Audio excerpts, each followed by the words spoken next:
How we doing? Still doing these year ending in 4 videos.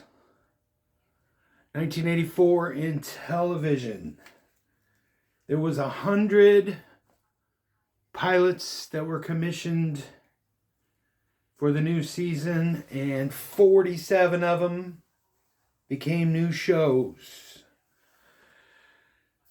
Some other news: the FCC lifts an ad restriction, which in the years coming forth ushered in the era of the infomercial. A lot of channels back in the day, for anybody old enough to remember, used to sign off and go off the air for quite a few hours during the middle of the night. A lot of shows, a lot of channels would play movies and other things, but now almost every channel, when you get into the lower viewership hours, they just fill them up with infomercials, and that was because of this FCC ruling for the most part. The first MTV VMAs were this year. First, MTV fought the idea of having an awards show, but they knew as they were getting more and more popular, I think they would have been on the air for about 3 years, about 2.5, 3 years by this point. They knew that the real award shows were going to start picking up on the success of videos, and they thought they better have their own hand in their own cookie jar there. Jim Carrey makes his first television appearance on Letterman on July 25th. You could find it on YouTube. It's what you would expect from Jim Carrey. A lot of impressions and slapstick and funny faces and all that jive. In the UK, we'll talk about first. Their new shows would be Thomas the Tank Engine, which I was a little old to watch Thomas the Tank Engine. I don't even know what year that would have came to the US. But there was a show called Spitting Image that did a lot of political and pop culture, but they were puppets. And if you remember the video from Genesis for Land of Confusion, those were the Spitting Image dolls in that video. You also had the Young Ones, and we watched the Young Ones obviously years after it was new, because being a British show, MTV picked it up. I think it was MTV that picked it up a couple of years later, and me and my friends thought that that show was hilarious. And what I didn't know until just recently, that Neil from the Young Ones, the hippie, had an album called Neil's Heavy Concept Album. Alright, alright. Neil's played by an actor named Nigel Planner, and Rick Mayall was the other guy, and I can't remember who played Vivian and Mike. Those are the 4 characters in the Young Ones, and they would have bands occasionally. Motorhead played on the Young Ones, and Madness, and a lot of British bands would make their rounds to the Young Ones. They were the cool kid thing. I'm sure adults just thought it was vulgar and unacceptable. But Neil's album had a cover of Syd Barrett's song called The Gnome, Traffic's song called Hole in My Shoe, and Nazareth's song My White Bicycle, and a cover of Donovan's Hurdy-Gurdy Man, along with all kinds of skits and him being in character. And It's not great music, but it's a little funny if you like the young ones. All right, let's move on to some TV. You had TV's bloopers and practical jokes with Dick Clark and Ed McMahon. And I always watched that. It was pretty funny back in the day. You never usually got to see actors and celebrities kind of being put in their place. It's kind of like the early version of Punk'd, I guess you could say. You also had the lifestyles of the rich and the famous with Robin Leach. And that's something now in the days where people are trying to cancel celebrities and trying to be like anti-celebrity. In this day and age, you would never have anything like that, but you used to watch Lifestyles of the Rich and the Famous and see them drinking champagne wishes and caviar dreams, I think is what he used to say. And they would go to the biggest houses with the fanciest cars and the yachts and the expensive food, and just, oh my God, look how the other side live. And now we want to murder CEOs and string people like Jeff Bezos and Elon Musk up on a tree. So that kind of show was definitely a sign of its time. Ripley's Believe It or Not was a lot of fun. That used to be one of the cartoons in the Sunday Funnies, where they would do all of these outrageous, just facts, I guess. Ripley's Believe It or Not was a cool show. The modern version of Jeopardy premieres with Alec Trebek as the host, even though that was a 70s show. And funnily enough, it's on my 70s 1974 list, because the original premiered in 1974 with Art Fleming as the host. Dr. Ruth, who just died this year, had her show on TV, where it's funny, little 4-foot Jewish immigrant telling people about the best ways to have sex and how to fix their sex life. It was like Dr. Drew, but with a short Jewish woman. Automan looked pretty cool. That I don't remember that show, and that totally would have been a show I would have watched. Used a lot of the blue CGI type of stuff that was in the movie Tron, and looked super cool. And it had a helicopter. I forgot. Automan, there was a car and a helicopter.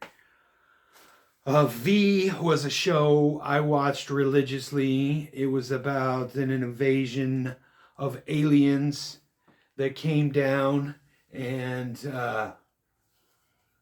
much like Independence Day, the big ships came and hovered over all the major cities before they revealed themselves.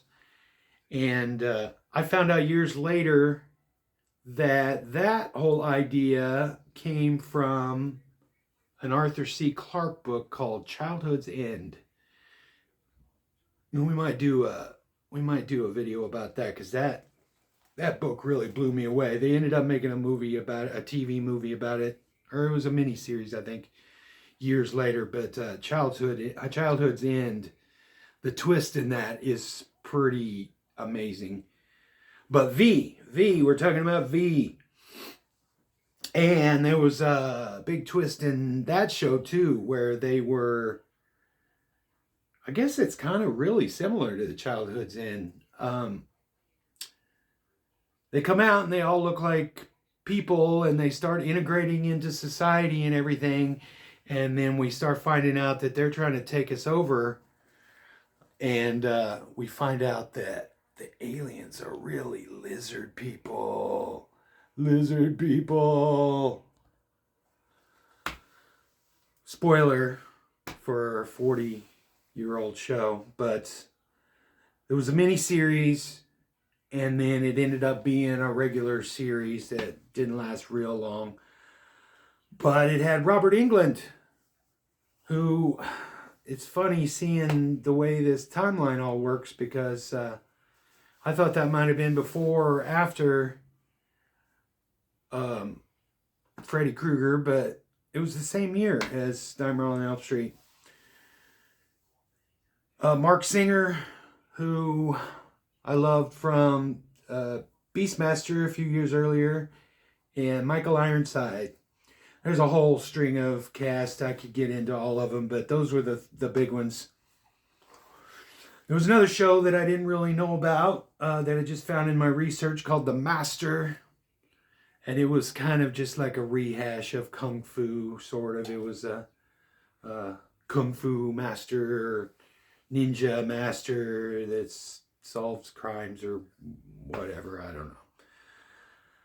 Another big show in 1984 was Moonlighting. Kind of became a surprise hit. And it was kind of the debut of Bruce Willis. It wasn't his first. He was in a couple of movies, but he was definitely a rising star. And I had no idea that Sybil Shepherd had been around since the 70s. That was a great show. I had a playlist of all of the episodes in my playlist for a while, but I think they took them all down, so that was a dead playlist. But I think they kind of started getting weird towards their later, towards the 4th and 5th season. You can watch other videos that go into detail about the breakdown of that show, but Moonlighting was an amazing show. There was another show called Cover Up with a guy named John Eric Hexum that I remembered from a show that I watched called Voyagers. And it's kind of awesome. I mean, awful. Awesome. A Freudian slip there. It's kind of awful because I think John Eric Hexum would have been a huge star. He was funny and quirky, and he was gorgeous, and I think he would have been a huge star, but he was goofing around on set, I think either after this show or during this show, and put a blank gun to his head, not knowing that the firing of the gun, which it's not a bullet, but they use cotton, and the piece of cotton flew out and fractured his skull, and he died. But Cover Up show, the theme song was Holding Out for a Hero, which was from the Footloose movie the same year. And since that song was a big hit, they didn't use the original. They had somebody else re-record it. I should have looked up who actually sang the cover of it, but it's kind of weird to use a song that was in a big hit movie as the theme song for your TV show when they don't have anything to do with each other, but it was significant enough to mention. Remington Steele was a cool show. That's the first time I ever saw Pierce Brosnan. I don't know if that was his first entrance into Hollywood, but to me, Remington Steele was kind of the character that he plays is kind of his audition to become James Bond. He kind of plays a James Bond type of character. There was a show called Masquerade with Rod Taylor and Greg Evigan, who I used to watch in a show called BJ and the Bear. And that show had a real young Kirstie Alley who was smoking gorgeous. Okay, now some hot rod shows. I was a sucker for a show that had a cool car on it. And the king of all cool cars on television is Knight Rider. And I wouldn't miss an episode of Knight Rider. I'd like to go back and look at the list of guest stars, because he ended up hooking up with the damsel in distress of the week every week, and it was always some new hottie, and I'm sure a lot of them went on to be bigger stars. And you had the A-Team, which I watched a lot of. They had a cool van. Hardcastle and McCormick, that was kind of a buddy cop, old cop, young cop thing, but they drove a badass supercar, kind of a Ferrari. It was like a Ferrari or a Lamborghini or something. I don't remember exactly what it was. The Fall Guy, who was turned into a movie this year with Ryan Gosling. But I watched The Fall Guy because even though it was more of a mystery detective, private investigator type of thing, he was a stuntman, and the show always started, their cold open was always him performing some stunt in Hollywood. And I'm glad I watched all those as a kid, because over the years, eventually I saw a lot of those movies that those stunts were in. And I thought it was crazy that those were, a lot of them were real stunts that were put into real movies. So that was kind of cool. Oh, another favorite of mine was the Dukes of Hazzard. I watched the Dukes of Hazzard since I was little. And I think by 1984, they had replaced the two main guys and got the cousins or whatever. And they were kind of jumping the shark. The two main guys disputed over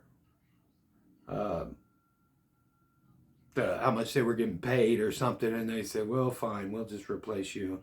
And it was not good. It was kind of the detriment, downfall of that show. It was kind of over after that. Miami Vice was cool. He had a cool car. I think that was a Ferrari, I think.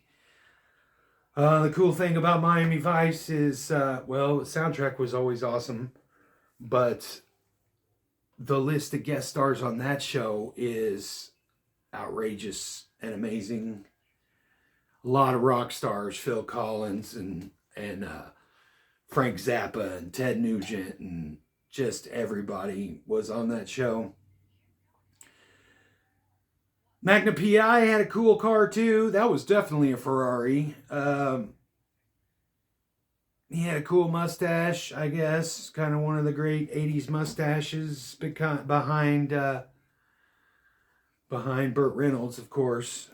But as far as television, he had the best mustache on television. But his buddy had a helicopter, and that gets us into the helicopter shows. Riptide was kind of a buddy cop, detective, private investigator thing. And they had a boat and a helicopter. And then the top of the helicopter guys were Blue Thunder, that came from a movie the year before with Roy Scheider. I remember seeing that in the theaters. And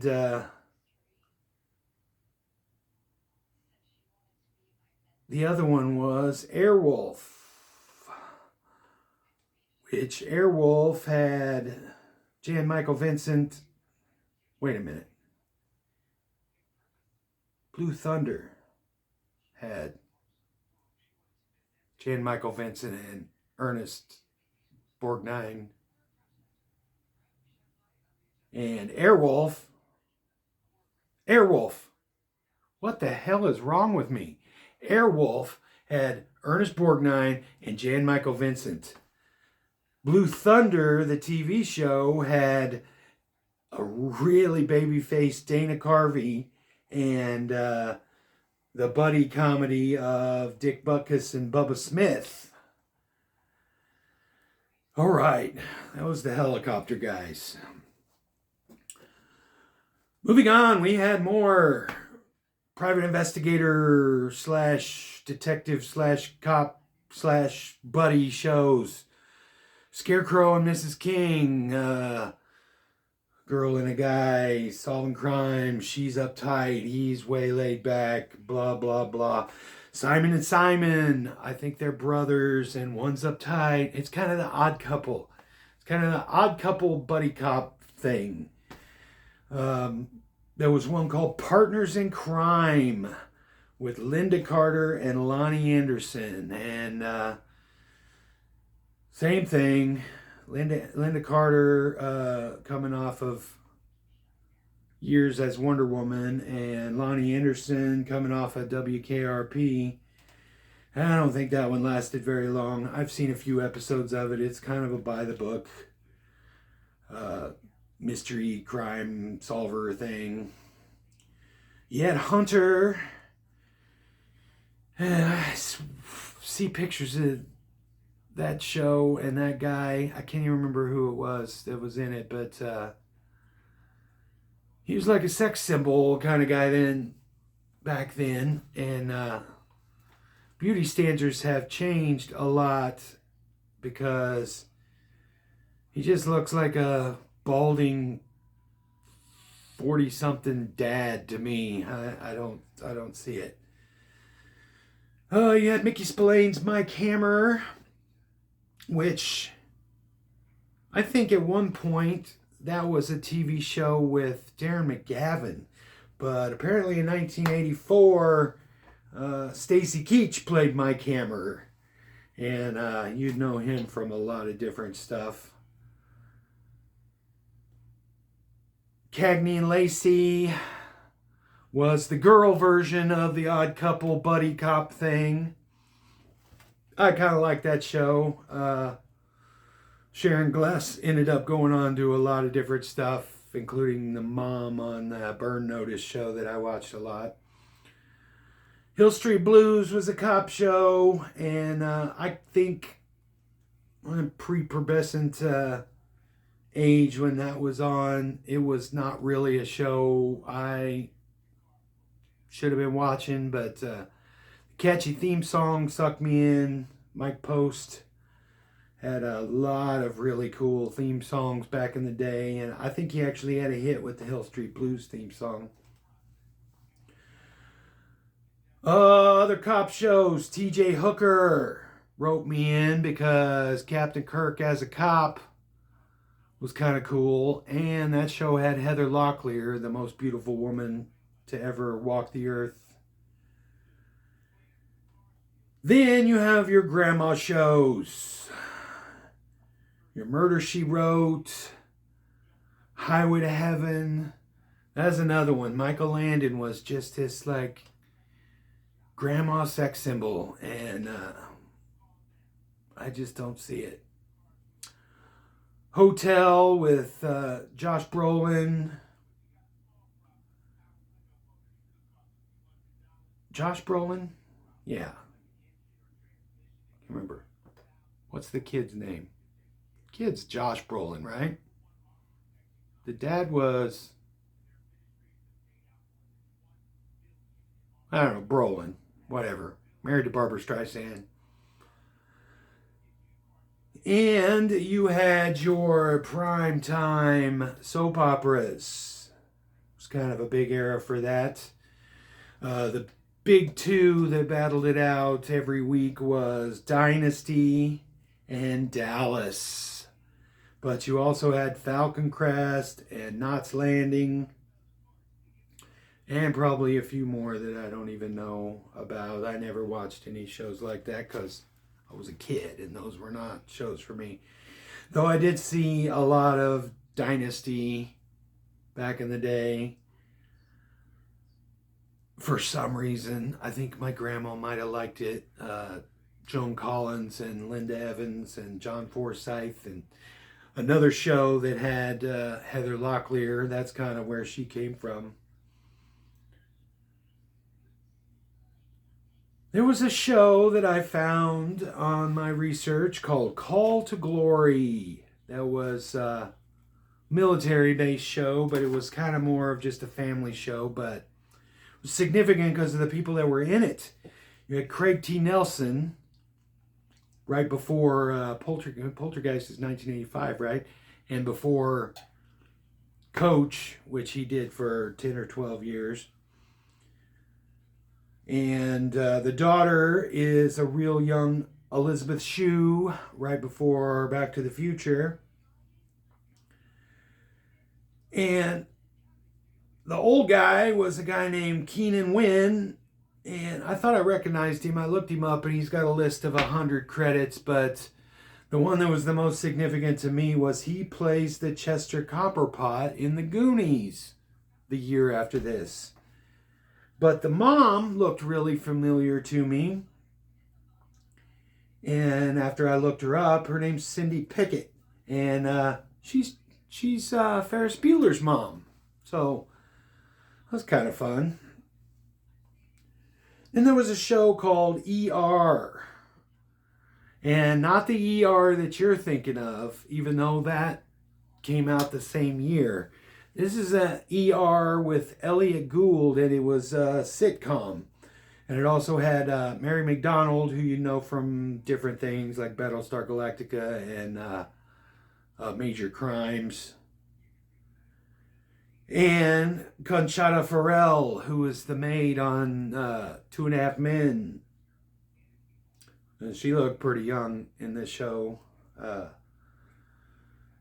Now we're into the hospital stuff, I guess. ER, St. Elsewhere, with a lot of people. George Clooney came from ER, and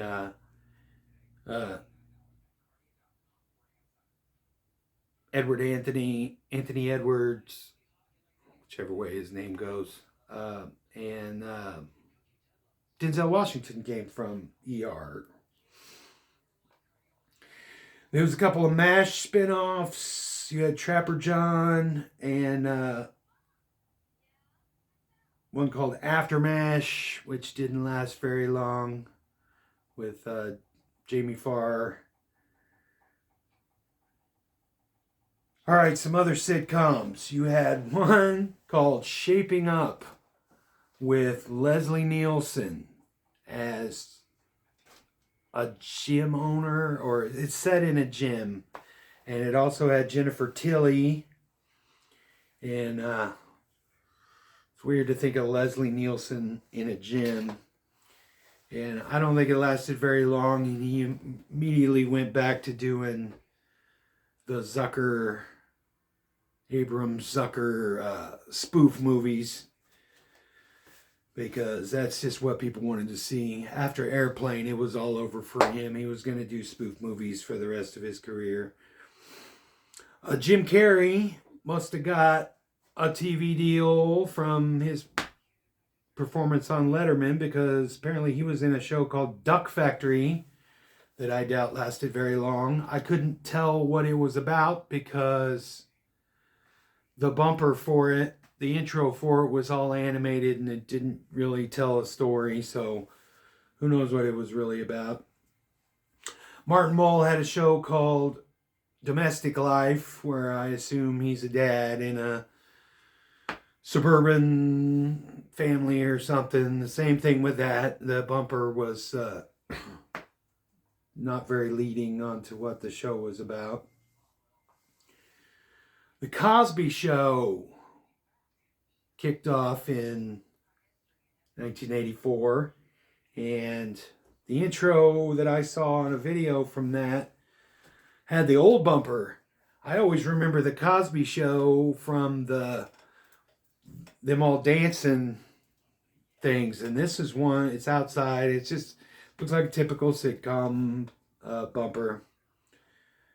But I thought that was interesting. I never knew they changed the bumper on that. Family Ties was a huge show. Michael J. Fox, I will talk about a lot in these videos coming forward, because I had no idea that Michael J. Fox was spread as wide as he was. Three's a Crowd is the John Ritter spinoff from Three's Company. And it didn't last very long. There was a show called It's Your Move with Jason Bateman. And I don't think there was a time since the early 80s that Jason Bateman hasn't been on TV. And even if the shows don't last very long, I think he tests really well because he's never off television for very long and then eventually went into movies. But for years, he was the TV guy. And that show, to me, is sort of significant because it had a guy named David Garrison, who you may remember as the first husband of Marcy on Married with Children. Well, the second husband of Marcy was Ted McGinley, who in 1984 was the new addition to the Love Boat. Did you follow all that? Okay. Ted McGinley is the guy that they get for any show that is starting to jump the shark and either doing well enough to get some added people, or they're starting to jump the shark, which, funny that I use the phrase jump the shark, because the first show that I know of that he joined was Happy Days. And then he joined this show. He joined Love Boat. He joined Married with Children. There's just a whole slew. I think somebody even made a video about it on YouTube. I was going to make a video about it, and then I saw somebody already did. But Ted McGinley is the fill-in guy when you need a new character on a TV show in the 80s. All right, here's a funny trend I discovered in the research for these TV shows. Why is there so many shows about orphans? I understand a sitcom and TV shows in general and movies in general have to have some sort of manufactured conflict, but there seem to be a whole rash of orphan shows. And let's not even talking about the regular just fish out of water shows. That's a manufactured conflict that always works. You know, the city guy moves to the country, or the country guy moves to the city, or whatever. But the orphan shows, Different Strokes was kind of the original orphan show in my mind. Been on since the 70s. 1984, apparently they were still on. And they had added Dixie Carter, which was the only significant thing to add to that, except for the fact that it's about adopted orphans. The Facts of Life.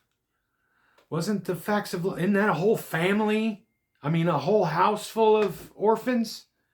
Or are they just at boarding school? I'm not sure. I can't remember if they were orphans or if they're just at boarding school. But Benson, kind of fish out of water. He goes to work at the governor's mansion. Who's the Boss? It's kind of a fish out of water story. I loved Who's the Boss. Alyssa Milano was a big early crush. Silver Spoons. Not really an orphan show, but the kid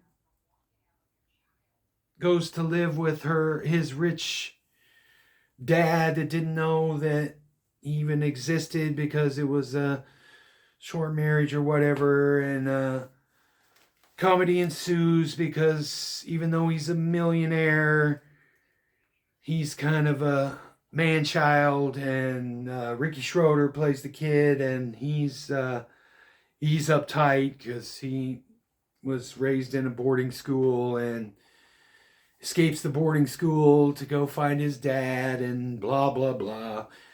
I loved that show when it was little.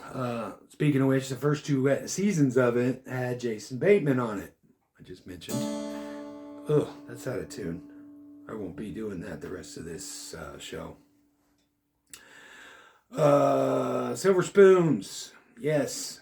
Erin Gray. That was another childhood crush for me. Was on that show. She was also on Buck Rogers. I think years before. Maybe it was after. I don't know. I haven't come across it in my research yet.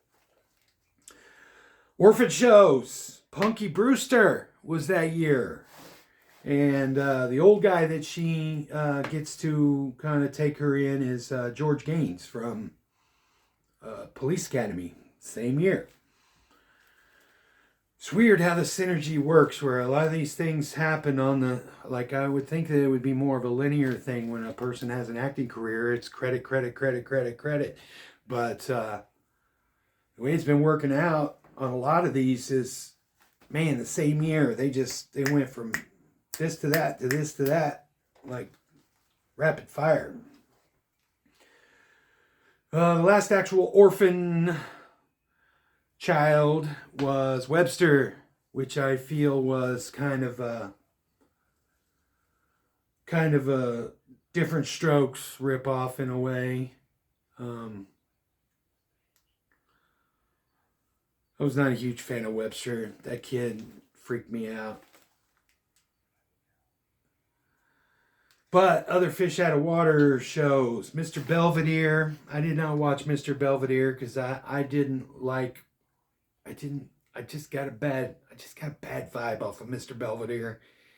And I didn't like the kid at all. And I thought it was kind of just a ripoff of all those other shows. Give Me a Break was one I watched a lot. Nell Carter was freaking hilarious as the maid. I think she was a maid I don't think they were rich. I think they were just a regular American household, but they could afford a maid. Newhart was Bob Newhart's new show where he went from the city to run a small little bed and breakfast in Vermont or New Hampshire or something. I watched that show a lot. There was a lot of people that came from that. You ever hear the joke, this is my brother Daryl, this is my other brother Daryl? That's from Newhart. Peter Scolari, who came from Booze and Buddies. He died a few years ago. Tom Hanks went on to be a multi-millionaire, biggest actor in the world, and Peter Scolari just kind of scurried around on TV shows for the rest of his life. What was I saying? Tom Poston? Was that his name? He was the maintenance man on that show, and he was funny. He was super funny. Cheers. That's another fish out of water. Ted Danson's retired baseball player that buys a bar. Oh my God, I watched Cheers and Night Court, man. That was must-see TV. I couldn't get enough of it. Night Court is another fish out of water. Harry Anderson comes to run the Night Court. Hey, wonder where they got the name. Kate and Allie, two divorced moms, rent a house together and to raise their daughters. And it's, I think I watched that a little bit. Even though I don't know if that was exactly the kind of show for me or not, but it was a sitcom, so I watched it. Alice, I was never a big fan of Alice. I didn't know until years later that was based off of a movie that came out in the 70s with Ellen Burstyn. And I know a lot. It's just dumb sitcom humor. Linda Lavin just died died the same day as Jimmy Carter, so she'll never get her remembrance the way she should, so that's why I'm mentioning it. But Alice, that was a big show for a long, long time. Other fish out of water shows, Charles in Charge, Scott Baio living in the basement of the family for some reason. I don't remember the premise of it, but I used to watch it. Willie Ames was his friend, and I remember him from Eight is Enough.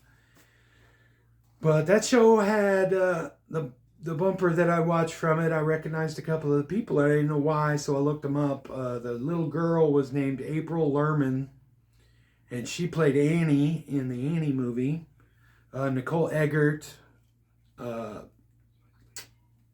she was a Playboy model, or Playboy playmate, and I think she ended up getting naked in a Steven Seagal movie or something. The dad was James Widows, and I shouldn't realize where I recognized him from. When I looked it up, he's one of the main guys in Animal House.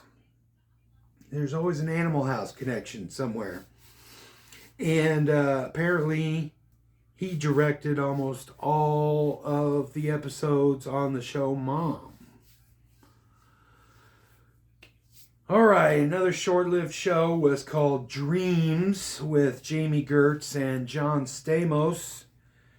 They shot 12 episodes, but only aired 5.